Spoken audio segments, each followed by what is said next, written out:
So when it comes to testing our API, the browser is not the best solution to do so.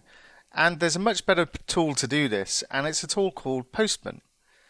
So I've already got this installed, but if you go to getpostman.com and just click on Get Started and download Postman for your particular operating system, once again, this is cross-platform and it's available for Windows, Linux or a Mac.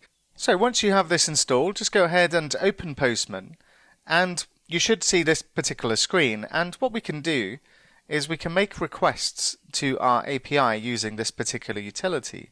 So I'm just going to open up a new tab, and what we can do, I'm just going to specify HTTP localhost 5000/API/values, and then if I hit send, then we retrieve our 3 values, and this is coming from our database now. This is not static text that we're sending back from our controllers. This is using our database context to query our database, and then it sends us these 3 values back from our database.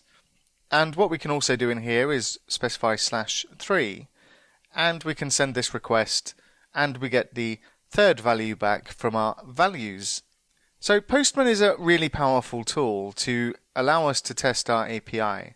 And what I've provided in the course assets to save ourselves a bit of time when it comes to testing this kind of thing.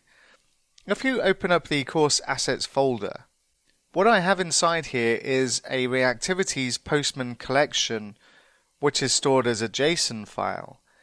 And what we can do is we can use this collections inside of Postman just to save ourselves a bit of time when it comes to testing our API.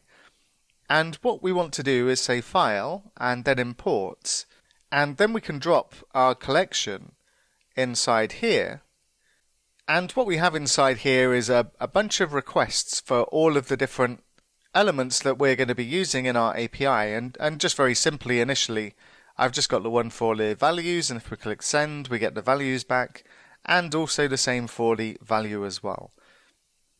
Now obviously it's not necessary for me to provide you with a Postman collection just to do this sort of thing, but when we get into using this for our API, and we start creating our CRUD application and we want to create new activities, it's quite helpful just to have this kind of thing available to save ourselves a little bit of typing when there isn't very much to think about.